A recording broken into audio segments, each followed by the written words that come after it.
பந்து வீசச் சொன்னால் மாங்கா வீசுகிறார் என்ற வார்த்தையை கிரிக்கெட் விளையாட்டின் போது நாம் கேட்டிருப்போம். அவ்வாறு விதிமுறையை மீறி பந்து வீசுவதாக கருதப்படும் வீரர்கள் போட்டியில் இருந்து விலக்கி வைக்கப்படுவதையும் பார்த்திருக்கிறோம். அப்படியான சர்ச்சையை தன்னுடைய கிரிக்கெட் வாழ்வின் பெரும் பகுதியிலும் சந்தித்து அதையும் மீறி கிரிக்கெட் வரலாற்றின் தலைசிறந்த பந்து வீச்சாளராக திகழ்ந்தவர் முத்தையா முரளிதரன். இலங்கையர்கள் சொந்தம் கொண்டாடும் சொக்க தமிழன் முரளிதரன். அவருடைய சாதனைகள் எவராலும் எளிதில் நெருங்க முடியாதவை. வித்தியாசமான பந்துவீச்சு முறை காரணமாக தொடர்ந்து பல்வேறு சர்ச்சைக்கு உள்ளான போதிலும் தான் யார் என்பதை நிரூபித்து காட்டியவர். முரளிதரனின் 18 ஆண்டுகால கிரிக்கெட் வாழ்வில் அவர் செய்த சாதனைகள் இன்றும் வியப்பை ஏற்படுத்தக்கூடியவை. 133 டெஸ்ட் போட்டிகளில் பங்கேற்று 800 விக்கெட்டுகள், 350 ஒருநாள் போட்டிகளில் விளையாடி 534 விக்கெட்டுகள், டெஸ்ட் போட்டிகளில் 22 முறை அனைத்து விக்கெட்டுகளையும் வீழ்த்திய பெருமை, 67 முறை 5 விக்கெட்டுகளுக்கும் மேலாக வீழ்த்திய வீரர் என இந்தியாவில் சச்சின் டெண்டுல்கர் எப்படி கிரிக்கெட்டின் கடவுள் என்று வர்ணிக்கப்படுகிறாரோ அப்படி வர்ணிப்பதற்கு பொருத்தமானவர் முரளிதரன். அடிப்படையில் முரளிதரனின் தாத்தா பெரியசாமி தமிழகத்தின் திருச்சி மாவட்டத்தை பூர்வீகமாக கொண்டவர். இவருடைய மகனும் முரளிதரனின் தந்தையுமான சின்னசாமி முத்தையா இலங்கையில் பிஸ்கட் தயாரிக்கும் நிறுவனம் நடத்தி வந்தார். அவருடைய மனைவி லட்சுமி தமிழகத்தின் நாமக்கல் மாவட்டத்தைச் சேர்ந்தவர். இலங்கையின் கண்டி பகுதியில் வசித்த போதுதான் 1972 ஆண்டு ஏப்ரல் மாதம் 17ஆம் தேதி சின்னசாமி முத்தையா லட்சுமி தம்பதிக்கு மகனாக பிறந்தார் முரளிதரன். உண்மையில் முரளிதரன் பிறப்பால் ஒரு இந்திய தமிழர் என்பதற்கு எல்லா தகுதியும் உண்டு. இவருக்கு ஸ்ரீதரன், பிரபாகரன், சசிகரன் என 3 சகோதரர்கள் இருந்தனர். முரளிதரனுக்கு 5 வயது இருக்கும்போது இலங்கையில் வசிப்பதா இல்லை இந்தியா தப்பிச் செல்வதா என்கிற நிலையை சந்தித்தது சின்னசாமியின் குடும்பம். 1977 நடைபெற்ற நாடாளுமன்ற தேர்தலில் இலங்கையில் தமிழர் விடுதலை கூட்டணி தமிழர் பகுதிகளில் பெரும் வெற்றி பெற்றிருந்தது. அதனை பொறுத்துக் கொள்ள முடியாத சிங்கள அமைப்புகள் தமிழர்கள் மீது தாக்குதல் நடத்தின. தமிழர் பகுதிகளுக்கு வெளியே சிங்களர் பகுதிகளில் வசித்த தமிழர்கள் தாக்குதலுக்கு உள்ளானார்கள். கட்டவிழ்த்து விடப்பட்ட இந்த வன்முறை பெரும் கலவரமாக வெடித்த போது அனுராதபுரம், கொழும்பு உள்ளிட்ட பகுதிகளில் நூற்றுக்கணக்கான தமிழர்கள் கொல்லப்பட்டார்கள். ஆயிரக்கணக்கானோர் அவர்களின் வீடுகளை விட்டு வலுக்கட்டாயமாக வெளியேற்றப்பட்டனர். எல்லோரும் இந்தியாவுக்கு தப்பிச் சென்று கொண்டிருந்த வேளையில் இலங்கையிலேயே இருக்க முடிவு செய்தார் முரளிதரனின் தந்தை. இலங்கைதான் எங்கள் நாடு, உயிர் போனாலும் இங்கேயே போகட்டும், இதை விட்டு போகச் சொன்னால் எங்கு போவது? எல்லாவற்றையும் சகித்துக் கொண்டு அங்கேயே வாழ்ந்தனர் முரளிதரன் குடும்பத்தினர். கண்டி புனித அந்தோனியார் கல்லூரி என்று அழைக்கப்படும் ரோமன் கத்தோலிக்க பாடசாலையில்தான் முரளிதரன் தனது ஆரம்ப கல்வியை பயின்றார். அங்குதான் கிரிக்கெட் விளையாட்டின் மீதான ஆர்வம் உண்டானது. தொடர்ந்து கிரிக்கெட் விளையாட்டில் சிறப்பாக செயல்பட்டதன் மூலம் பள்ளி கல்லூரிகளில் கிரிக்கெட் அணியின் தலைவராக உருவெடுத்தார். ஆரம்பத்தில் வேகப்பந்து வீச்சாளராகத்தான் இருந்தார். ஆனால் தன்னுடைய பயிற்சியாளரால் அவர் சுழற்பந்து வீச்சாளராக தன்னை மாற்றிக்கொண்டார் எனலாம். 1990 மற்றும் 1991 இடைப்பட்ட ஆண்டுகளில் இலங்கையின் பாட்டா நிறுவனம் நடத்திய கிரிக்கெட் போட்டியில் சிறப்பாக செயல்பட்டு சிறந்த கிரிக்கெட் மாணவர் விருதை பெற்றதைத் தொடர்ந்து தமிழ் கிரிக்கெட் மற்றும் தடகள அமைப்பில் சேர்ந்து பயிற்சி பெற தொடங்கினார். இவருடைய வேகமும் விவேகமும் இலங்கை ஏ அணியில் முரளிதரனை தேர்வாக வைத்தது. 90களின் காலகட்டத்தில் இலங்கை கிரிக்கெட் அணி ஒட்டுமொத்தமாக தடுமாறிக் கொண்டிருந்தது. அப்போது 38 டெஸ்ட் போட்டிகளில் விளையாடி வெறும் 2 போட்டிகளில் மட்டுமே அந்த அணி வெற்றி பெற்றிருந்தது. அணியில் பந்து வீச்சும் ஒன்றும் சொல்லிக் கொள்ளும்படியாக இல்லை. ஆகையால் திறமையான புதுமுக பந்து வீச்சாளர்களை அறிமுகப்படுத்த நினைத்தது இலங்கை கிரிக்கெட் வாரியம். அப்படி இலங்கை அணியில் சுழற்பந்து வீச்சாளராக அறிமுகப்படுத்தப்பட்டார் முரளிதரன். பயிற்சி ஆட்டங்களில் சிறப்பாக செயற்பட்டதனால் ஆஸ்திரேலிய அணிக்கு எதிரான 2வது டெஸ்ட் போட்டியில் களமிறக்கப்பட்டார் முரளிதரன். 1992 ஆண்டு ஆகஸ்ட் 10ஆம் தேதி முதல் செப்டம்பர் 13ஆம் தேதி வரை ஆஸ்திரேலிய அணி இலங்கையில் சுற்றுப்பயணம் மேற்கொண்டது. இங்கிலாந்தில் நடந்த போட்டியில் இலங்கை ஏ அணி சார்பில் பங்கேற்று ஒரு விக்கெட்டை கூட வீழ்த்தவில்லை என்றாலும் ஆசிய அணிக்கு எதிரான போட்டியில் இவருக்கு வாய்ப்பு தேடி வந்தது. அப்போது அவர் ஒரு சாதனை நாயகனாக பின்னாட்களில் முத்திரை பதிப்பார் என்று யாரும் அறிந்திருக்கவில்லை. வித்தியாசமான அவருடைய தூஸ்ரா பந்து வீச்சு பலருக்கும் ஆச்சரியத்தை ஏற்படுத்தியது. 17 ஓவர்கள் வீசி 32 ரன்களை விட்டுக் கொடுத்த முரளிதரன் ஒரு விக்கெட்டை வீழ்த்தியிருந்தார். தொடர்ந்து அடுத்தடுத்த போட்டிகளில் தன்னுடைய மாயாஜால சுழற்பந்து வீச்சின் மூலம் இலங்கை அணிக்கு வெற்றிகளை தேடித்தர ஆரம்பித்தார். இவ்வாறு அடுத்த 3 ஆண்டுகளில் தான் விளையாடிய 23 டெஸ்ட் போட்டிகளில் 81 விக்கெட்டுகளை வீழ்த்தினார் முரளிதரன். 1994ஆம் ஆண்டு இந்தியாவில் சுற்றுப்பயணம் மேற்கொண்ட இலங்கை அணியில் முத்தையா முரளிதரனும் இடம்பெற்றிருந்தார். அந்த தொடரில் 3 டெஸ்ட் மற்றும் 3 ஒருநாள் போட்டிகளை முழுவதுமாக இந்தியா கைப்பற்றியிருந்தாலும் இலங்கை அணியின் சுழற்பந்து வீச்சாளர் முரளிதரன் குறித்து பெரிதும் பேசப்பட்டது.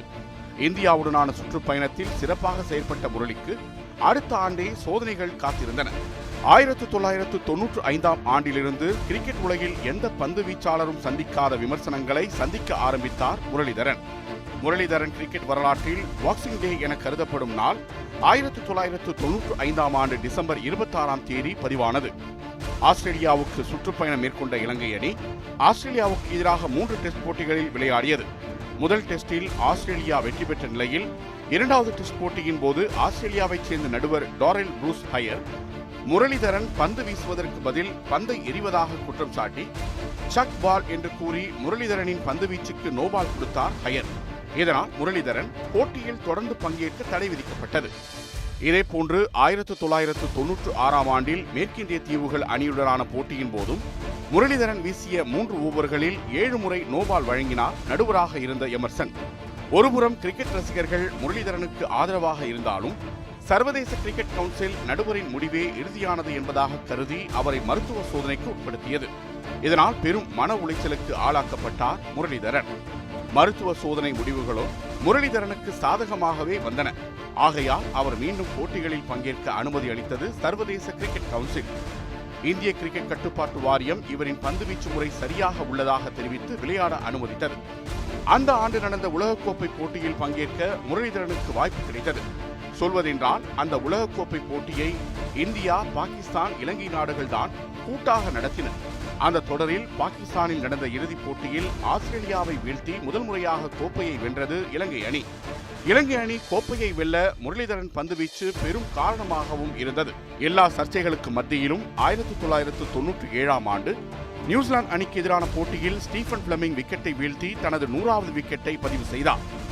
1998ஆம் ஆண்டு ஜிம்பாப்வே அணிக்கு எதிரான போட்டியில் முதல் முறையாக ஒரு போட்டியின் 10 விக்கெட்டுகளை வீழ்த்தி சாதனை படைத்தார். இலங்கையர் ஒருவர் இந்த சாதனையை நிகழ்த்துவது அதுவே முதல் முறையாகும். விறுவிறுவென விக்கெட்டை வீழ்த்திக் கொண்டிருந்த முரளிதரனுக்கு விக்கெட்டை வீழ்த்துவதே குறியாயிருந்தது. 1999ஆம் ஆண்டு உலகக்கோப்பை போட்டி நடக்க இருந்த நிலையில் பயிற்சிக்காக ஆஸ்திரேலியாவில் நடைபெற்ற முத்தரப்பு கிரிக்கெட் போட்டியில் இலங்கை விளையாடியது. இங்கிலாந்து அணிக்கு எதிரான ஆட்டத்தில் நடுவராக இருந்த எமர்சன் முரளிதரன் பந்துவீச்சை குற்றம் சாட்டி நோபால் கொடுத்தார். 1996ஆம் ஆண்டு மேற்கிந்திய தீவுகள் அணிக்கு எதிரான போட்டியிலும் இவர்தான் முரளிதரன் பந்துவீச்சை குற்றம் சாட்டியிருந்தார்.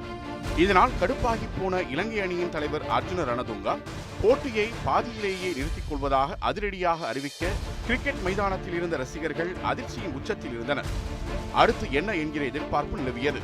ஆனால் இலங்கை கிரிக்கெட் கட்டுப்பாட்டு சபை தலைவர் போட்டியை மீண்டும் ஆரம்பிக்குமாறு கேட்டுக்கொண்டதால் மீண்டும் போட்டி தொடங்கியது. விதிமுறையை மீறியதாக அர்ஜுன ரணதுங்கா அடுத்தடுத்த போட்டியில் பங்கேற்க தடை விதிக்கப்பட்டது.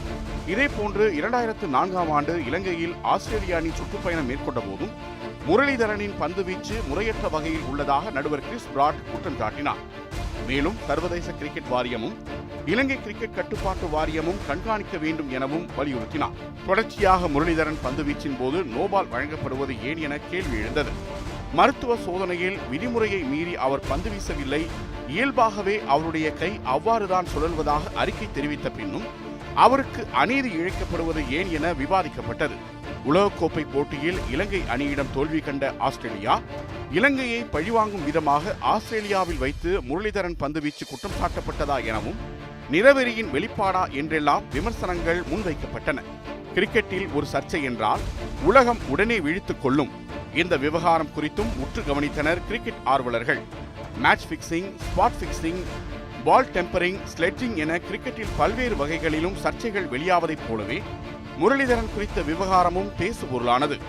எனினும் தனது கை பிறவியிலேயே வளைந்திருப்பதாகவும் அது கடவுள் தனக்கு கொடுத்த வரம் என கூறி தமக்கு முன்னால் இருந்த தடைகளை எல்லாம் தகர்த்தெறிந்து மீண்டும் சாதனைகளை நிகழ்த்தினார் முரளிதரன். நீங்கள் எத்தனை சோதனை வைத்தாலும் நான் கவலைப்பட மாட்டேன் என சொல்லாமல் சொல்லிச் சென்றார் முரளிதரன். கிரிக்கெட் போட்டிகளில் 250க்கும் மேலான விக்கெட்டுகளை வீழ்த்தியாகிவிட்டது. ஆனாலும் எனது பந்துவீச்சு இன்னும் சர்ச்சையாகவே இருக்கிறது என மனதுக்குள் மெல்லிய சோகம் பரவியது முரளிதரனுக்கு. ஆகையால் அவருக்கு திருமணம் செய்து வைத்து அவரது எண்ணத்தை மாற்ற முடிவு செய்தார் அவருடைய தாயார். தனக்கு திருமணத்தில் ஈடுபாடில்லை என முதலில் மறுத்த முரளி தாயின் வற்புறுத்தலால் திருமணத்துக்கு ஒப்புக்கொண்டுள்ளார். சென்னையில் பிரபலமான மலர் மருத்துவமனை நிறுவனரும் மறைந்த பிரபல மருத்துவரான டாக்டர் ராமமூர்த்தியின் இளைய மகள் மதிமலர்தான் மணமகள். 2004ஆம் ஆண்டு நவம்பர் மாதத்தில் மதிமலரை முதல் முறையாக சந்தித்தார் முரளிதரன். இந்த சந்திப்பின் போதே முரளிதரன் மனதுக்குள் இடம் பிடித்தார் மதிமலர். இருவருக்கும் ஒருவரை ஒருவர் பிடித்து போனதால் அடுத்த ஆண்டின் மார்ச் மாதத்தில் திருமணம் கைகூடியது. திருமணத்துக்கு 2-3 மாதங்கள் இருக்கும் சூழலில்தான் சுனாமி தாக்கி தெற்காசிய நாடுகள் கடுமையாக பாதிப்படைந்தன. அந்த தாக்குதலில் நூலிலையில் உயிர் தப்பினார் முரளிதரன். இதனைத் தொடர்ந்து 2005ஆம் ஆண்டு மார்ச் மாதம் 21ஆம் தேதி திருமணம் நடைபெற்றது. நடிகர் சந்திரசேகரின் முயற்சியால் இரு வீட்டாருக்கும் இடையே சம்பந்தம் அமைந்ததாக பின்னாளில் தகவல் வெளியானது. சென்னையில் உள்ள ராணி மெய்யம்மை மஹாலில் நடைபெற்ற திருமண நிகழ்வில் இலங்கை அணியின் முன்னாள் கேப்டன் அர்ஜுன ரணதுங்கா, சனத் ஜெயசூர்யா, சமிந்தா வாஸ், முன்னாள் இந்திய வீரர்களான ராபின் சிங், D.A. சேகர், ஆஷிஷ் கபூர் மற்றும் தமிழக மற்றும் இலங்கை அரசியல் பிரமுகர்கள், நடிகர்கள் உள்ளிட்ட பலர் பங்கேற்றனர். எல்லோருக்கும் திருமணம் என்பது புதிய வாழ்க்கையை தொடங்கி வைக்கும் என்பது போல முரளிதரன் வாழ்க்கையிலும் அந்த வசந்தம் வீசியது. திருமணத்துக்கு முன்பு சர்ச்சைகளாலும் குற்றச்சாட்டுகளாலும் நிறைந்த கிரிக்கெட் வாழ்க்கை திருமணத்துக்கு பின்பு சாதனை மேல் சாதனையாக குவித்தது. 3 வகை கிரிக்கெட் போட்டிகளிலும் சிறப்பாக பந்து வீசி இலங்கை அணியின் வெற்றிகளுக்கு முரளிதரன் துணை நின்றாலும் டெஸ்ட் கிரிக்கெட்டை பொறுத்தவரை முரளிதரன் தான் ஸ்பெஷல். 2007ஆம் ஆண்டு ஜூலை 7ஆம் தேதி வங்கதேச அணிக்கு எதிரான டெஸ்ட் போட்டியின் போது 700வது விக்கெட்டை எடுத்தபோது ஆஸ்திரேலியாவின் சுழற்பந்து ஜாம்பவான் ஷான் வார்னேவுக்கு பிறகு அதிக விக்கெட்டுகளை வீழ்த்திய 2வது வீரர் என்ற சாதனையை படைத்தார் முரளிதரன். அதே ஆண்டு டிசம்பர் மாதம் இங்கிலாந்து அணிக்கு எதிரான போட்டியில் கோலிவுட்டின் விக்கெட்டை வீழ்த்திய போது 709 விக்கெட்டுகளை குவித்து டெஸ்ட் கிரிக்கெட் வரலாற்றில் அதிக விக்கெட்டுகளை வீழ்த்திய வீரர் என்ற சாதனையை படைத்தார் முரளிதரன். 2009ஆம் ஆண்டு இலங்கை அதிபர் மஹிந்த ராஜபக்சவால் பல்லேக்கல சர்வதேச கிரிக்கெட் மைதானத்திற்கு முத்தையா முரளிதரன் பன்னாட்டு கிரிக்கெட் அரங்கம் என பெயர் மாற்றம் செய்யப்பட்டது. சில ஆண்டுகளுக்கு பிறகு மைதானத்தில் பொறிக்கப்பட்டிருந்த முரளிதரன் பெயர் நீக்கப்பட்டது சர்ச்சையை ஏற்படுத்தியது. 2010ஆம் ஆண்டு ஜூலை 22ஆம் தேதி இந்திய அணிக்கு எதிரான போட்டியில் இலங்கை விளையாடியது. அதுதான் முரளிதரன் பங்கேற்கும் கடைசி கிரிக்கெட் தொடரும் கூட. அத்துடன் சர்வதேச கிரிக்கெட்டிலிருந்து ஓய்வு பெறுவதாக அறிவித்தார் முரளி. அந்த போட்டியில்தான் இந்தியாவின் பிரக்யான் ரோஜாவின் விக்கெட்டை வீழ்த்தி வேறு யாருமே நிகழ்த்தாத 800வது விக்கெட்டை வீழ்த்தி மகத்தான சாதனை படைத்தார். இதுவே கிரிக்கெட் உலகில் டெஸ்ட் போட்டிகளில் விளையாடிய வீரர் ஒருவரின் உச்சபட்ச சாதனையாகும். இது தவிர சர்வதேச டெஸ்ட் மற்றும் ஒருநாள் போட்டிகளில் 1000 விக்கெட்டுகளை வீழ்த்திய முதல் பந்து வீச்சாளர் என்ற பெருமையும் முரளிதரனையே சாரும். முரளிதரன் இதுவரை 133 டெஸ்ட் போட்டிகளில் விளையாடி 800 விக்கெட்டுகளை வீழ்த்தியுள்ளார். இதில் ஒரு போட்டியில் 10 விக்கெட்டுகளையும் வீழ்த்துவது என்ற மைல்கல்லை 22 முறைகளும், ஒரு இன்னிங்ஸில் 5க்கும் மேற்பட்ட விக்கெட்டுகளை 67 தடவைகளும் வீழ்த்தியுள்ளார். ஒரு இன்னிங்ஸில் 51 ரன்களுக்கு 9 விக்கெட்டுகள் வீழ்த்தியதே அவரது சிறந்த பந்து வீச்சாகும். அதேபோன்று ஒரு போட்டியில் 16 விக்கெட்டுகள் வீழ்த்தியது அவரது சிறந்த பந்து வீச்சாகும். இதேபோன்று 350 ஒருநாள் போட்டிகளில் விளையாடி 534 விக்கெட்டுகளை வீழ்த்தியுள்ளார். ஒரு போட்டியில் 5 விக்கெட்டுகளுக்கு மேல் 10 முறை வீழ்த்தியுள்ளார். ஒரு போட்டியில் 30 ரன்கள் விட்டுக் கொடுத்து 7 விக்கெட்டுகள் வீழ்த்தியதே அவரது சிறந்த பந்து வீச்சாகும். 12 T20 போட்டிகளில் விளையாடி 13 விக்கெட்டுகளை வீழ்த்தியுள்ளார். T20யில் 29 ரன்களுக்கு 3 விக்கெட்டுகளை வீழ்த்தியதே அவரது சிறந்த பந்து வீச்சாகும். முரளிதரனை கௌரவிக்கும் வகையில் கிரிக்கெட் உலகின் பைபிள் என வர்ணிக்கப்படும் விஸ்டன் நாட்குறிப்பில் உலகின் தலை சிறந்த வீரராக முரளிதரன் பெயர் பதிவு செய்யப்பட்டது. இலங்கையை பூர்வீகமாக கொண்ட ஆஸ்திரேலிய பாடகர் ஆல்சடன் முரளிதரன் குறித்த பாடல்களை பாடினார். அதிக விக்கெட் வீழ்த்தியவர்களின் வரிசையில் முரளிக்கு அடுத்த நிலையில் 708 விக்கெட்டுகளுடன் ஷான் வார்னே 2ஆம் இடத்தில் உள்ளார். 619 விக்கெட்டுகளுடன் அனில் கும்ப்ளே 3ஆம் இடத்தில் உள்ளார். எந்த பந்து வீச்சு முரளிதரன் போட்டியில் பங்கேற்க தடையாக இருந்ததோ அதே பந்து வீச்சுதான் அவரை சாதனை மகுடத்திலும் ஏற்றி வைத்தது. இந்திய அணியில் இடம்பெற முயற்சித்து முரளிதரனுக்கு அந்த வாய்ப்பு கிடைக்காமல் போனதாக கூறப்படுகிறது. ஆனால் இன்று இந்திய கிரிக்கெட் அருங்காட்சியகத்தில் முரளிதரன் குறித்த பதிவுகள் வைக்கப்பட்டுள்ளது. சர்வதேச கிரிக்கெட் அரங்கில் தான் பந்து வீசுவதற்கு பயந்த ஒரே பேட்ஸ்மேன் வீரேந்திர சேவாக் மட்டும்தான் என வெளிப்படையாக தெரிவித்தார் முரளிதரன். சேவாக்கை களத்தில் நிற்கவிடக் கூடாது என்பதில் தீர்க்கமாக இருந்ததாகவும் குறிப்பிட்டார். இந்நிலையில் கடந்த 2016ஆம் ஆண்டு ஆஸ்திரேலிய அணிக்கு பந்து வீச்சு பயிற்சி அளிக்க அவர் ஒப்புக்கொண்டதை இலங்கை கிரிக்கெட் வாரியம் கடுமையாக விமர்சித்தது. இதற்கு பதிலடி கொடுத்து முரளிதரன் பத்திரிகைகளுக்கு விளக்கமளித்தார். ஆஸ்திரேலியா சுற்றுப்பயணத்தின் போது தமது பந்து வீச்சை குறை சொன்ன ஆஸ்திரேலிய கிரிக்கெட் வாரியம் அந்நாட்டு வீரர்களுக்கு பந்து வீச்சு பயிற்சி அளிக்க தம்மை அழைப்பது தனது பந்து வீச்சில் குறையில்லை என்பதை அவர்கள் ஒப்புக்கொள்வதற்கு சமம் என்று தெரிவித்தார்.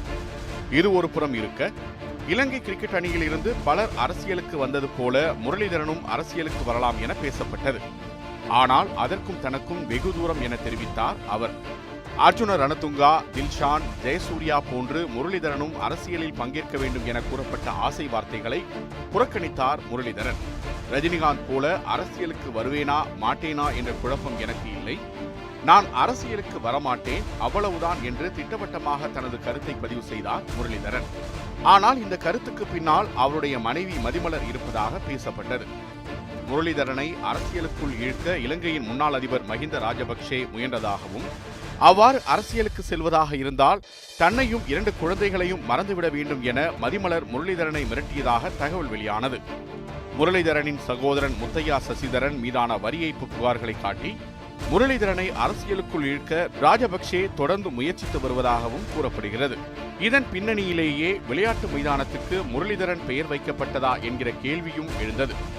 கிரிக்கெட்டில் மட்டுமல்ல, முரளிதரன் சொன்ன சில கருத்துக்களும் அவருக்கு சர்ச்சையாக அமைந்தன. அந்த வகையில் அவர் தெரிவித்த கருத்தொன்று ஈழத்தமிழர்கள் மத்தியில் பெரும் சர்ச்சைக்கு வித்திட்டது. தமிழ் அரசியல்வாதிகள் கூறுவது போன்று தமிழ் மக்களுக்கு அரசியல் தீர்வு அவசியமா என கேள்வி எழுவதாக தெரிவித்திருந்தார்.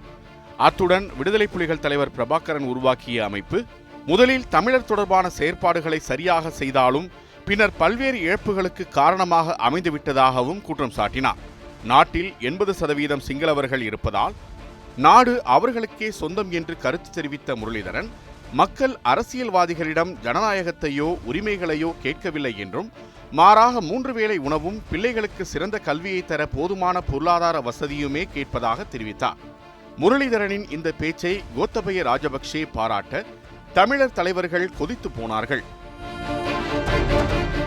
முரளிதரனை அரசியலுக்குள் இழுக்க ராஜபக்சே முயல்வதாக தகவல் வெளியான நிலையில் கடுமையாக கண்டனங்கள் எழுந்தன. கிரிக்கெட்டை பொறுத்தவரை முரளிதரனின் பந்துவீச்சு சாதனையை முறியடிப்பதற்கு மட்டுமல்ல, அதற்கு நெருக்கமாக வருவதற்கு கூட உலகில் எவரும் இல்லை எனலாம். கடுமையான போராட்டத்துக்கு பிறகே இந்த உயரத்தை எட்டியிருக்கிறார் அவர். ஆனால் அரசியல் கருத்துக்கள் அப்படி அல்ல. அது ஒரு நிமிடத்தில் அவரின் சாதனையை சரித்துவிடக்கூடியது. சிலர் பிறப்பிலேயே சாதனையாளர்களாக இருக்கின்றனர்.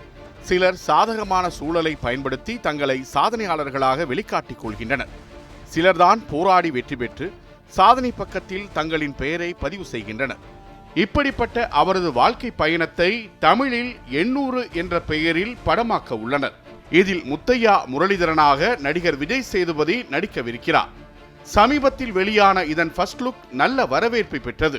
ஆனால் தமிழ் ஈழம் குறித்து முத்தையா முரளிதரன் கூறிய சர்ச்சை கருத்துக்களை சுட்டிக்காட்டி விஜய் சேதுபதி இந்த படத்தை தவிர்க்க வேண்டும் என திரைப்பிரபலங்கள், அரசியல் தலைவர்கள் கூறி வருகின்றனர்.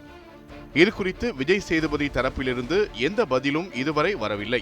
அதே சமயத்தில் முத்தையா முரளிதரனின் கிரிக்கெட் சாதனைகளை நாம் ஒட்டுமொத்தமாக புறக்கணிக்க கூடாது என்றும் அவரது ஆதரவாளர்கள் பதிவிட்டு வருகின்றனர். அவமானங்கள், சோதனைகள், சோகங்கள் என இவ்வனைத்தும் பின்தொடர்ந்து வந்தும் விடாமுயற்சியாலும் தன்னம்பிக்கையாலும் சாதனை மகுடம் ஏந்திய முத்தையா முரளிதரன் என்றென்றும் கிரிக்கெட் உலகின் நாயகனாக வலம் வருவார்.